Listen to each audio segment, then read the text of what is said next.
What do we really know about the Russian Mafia? What do Russian mobsters believe in? What do their tattoos mean? Why aren't ordinary Russians afraid of them?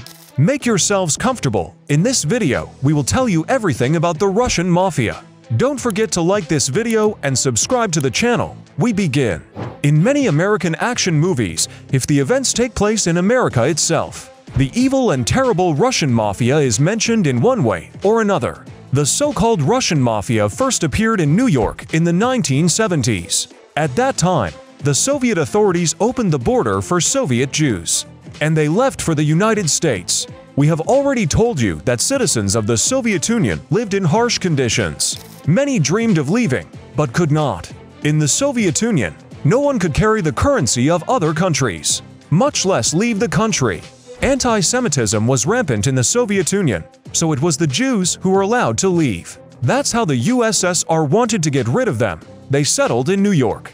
It was the only state that did not require them to pay $100 for an entry visa for each of their relatives. The migrants had no money, but they had criminal experience. Many of them had already been in prison and knew how to do dirty business. The center of the diaspora was the not-too-prosperous at that time Brighton Beach, which was nicknamed Little Odessa.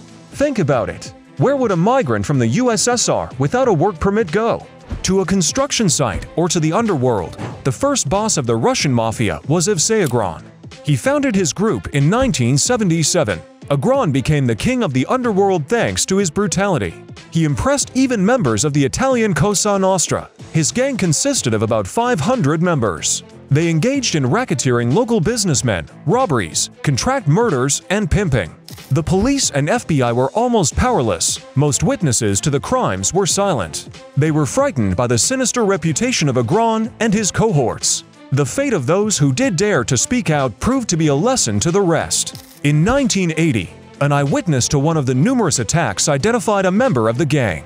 The woman did not have time to testify in court. She was dealt with particular cruelty. Before she was killed, her eyes were gouged out, a symbol that she had seen too much. Her son was also killed, even though he was not involved in the situation. After a few years, the network will grow. New groups will emerge. Agron will be killed in his entryway by an assassin from his rivals. But how did the Russian Mafia come into being? It all started with communism, the ideology of the Soviet Union. Back then, the economy was not a market economy, but a planned one. People worked for the good of the state and a common goal. There was no business and private property. Everything was common. The authorities said everybody owns everything, but in fact it meant nobody owns anything. No matter how much people worked, they could not improve their lives legally. Therefore, many of them became involved in crime. People produced and sold alcohol, stole and sold export goods illegally brought into the Union. What did the criminals want? They wanted to live well. Many of them were tired of slaving in factories and constant hunger. Some people did not have enough money to feed their families. Some people thought the regime was unfair and wanted revenge. Some people were just emotionally unstable and did not get the treatment they needed. There were many guards of order in the Soviet Union. The totalitarian system required strict control. Therefore, all gangsters were caught pretty quickly and sent to the Gulag. A Gulag was not just a prison. People were used there as free labor. For example, prisoners built railroads in Siberia. The conditions were horrible. Many got sick and died. This made the imprisoned criminals even more radicalized. In prison, they spent years together plotting revenge for the social injustices brought about by the Soviet Union. They were united by their common hatred of the regime. They became very loyal to each other. In order not to lose touch with their comrades when they were released or moved, they got tattoos. Russian prisons have special tattoo symbols. You may have seen the 8-pointed star in different movies. This tattoo is for the bosses. It's applied under the collarbone. The tiger's head means cruelty and fury. Tattoos like this were given to those who fought and killed on the boss's orders.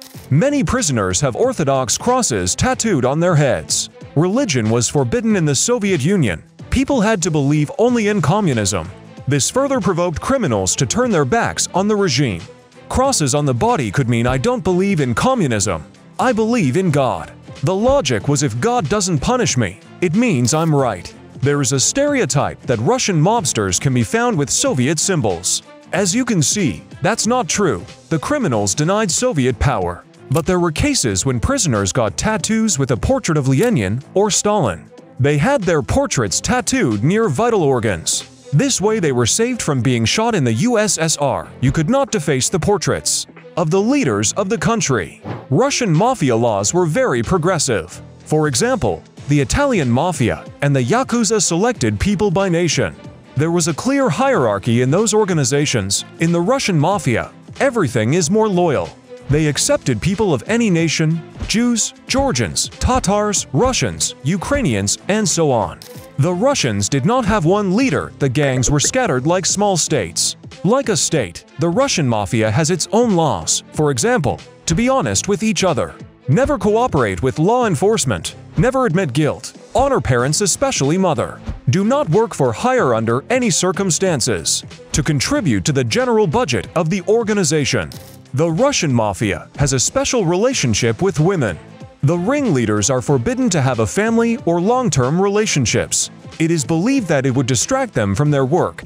Their family is their gang. But not everyone follows this rule. Paradox: immoral men care about the decency of the girl. If a gangster wants to have a relationship, he can only date a virgin. Then everyone treats their couple with respect. A mobster's girl will be protected by all members of the gang. No beatings or other brutal acts are committed in front of the girls. However, if a gangster abandons his girlfriend, her fate remains unenviable. Any gang member can take advantage of her. Often such girls had to become victims of brutal rapes. At the same time, the girl herself can't leave the guy. If she is considered unfaithful, she can also be maimed, raped, and killed. Sometimes after a relationship with a gangster girl cannot have a relationship for life, because if they find out about it in the gang, they can kill her and the new partner. For these cases, too, there are special tattoos. A woman with her breasts exposed and her index finger pressed to her lips, silence, symbolizes distrust of a woman. A naked woman tied to a flaming pole means death for treason. Means that the wearer of the tattoo was convicted of murdering a woman. Woman and the devil, love and hate are always near each other. Means that the owner of the tattoo was imprisoned because of a woman. Fortunately, mobsters treat their children well, even if they are born from a fleeting liaison. Mafiosi have a special respect for motherhood and will protect and provide for their child and its mother as much as possible. The USSR did not have one major mafia leader, but there were some memorable individuals. Teriel Tero Oniani from Georgia became a criminal after his father died in a cave-in. Tero hated the regime for the poor working conditions and the death of his father. He went to prison as early as 17. And by the age of 30, he was one of Moscow's most reputable criminals. Many people know Shakro Molodoy and Yaponchik. All of them were involved in racketeering and ran illegal businesses. When the USSR collapsed, a complete mess and lawlessness began. In the 1990s, gangsterism reigned in Russia. The economy of the state was collapsing. State enterprises were sold at auctions, and only those who had a lot of money could buy them. Of course, this was the mafia. Today, almost all major Russian corporations are owned by mafiosi. Now they are all called oligarchs. In the video about Putin, we told you about how he distributed state benefits among his buddies. The mafia has reached a new, very high level.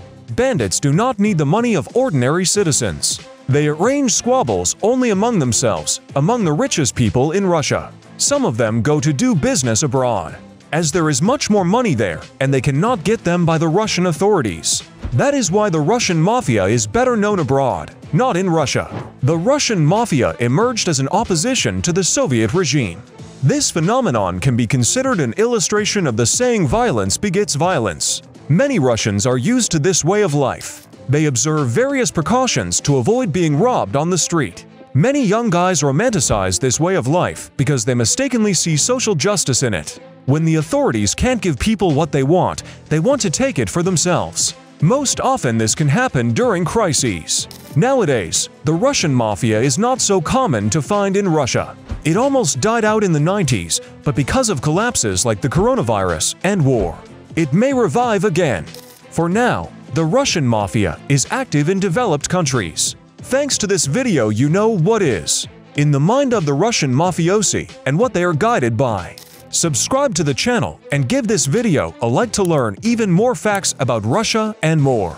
See you soon. Bye.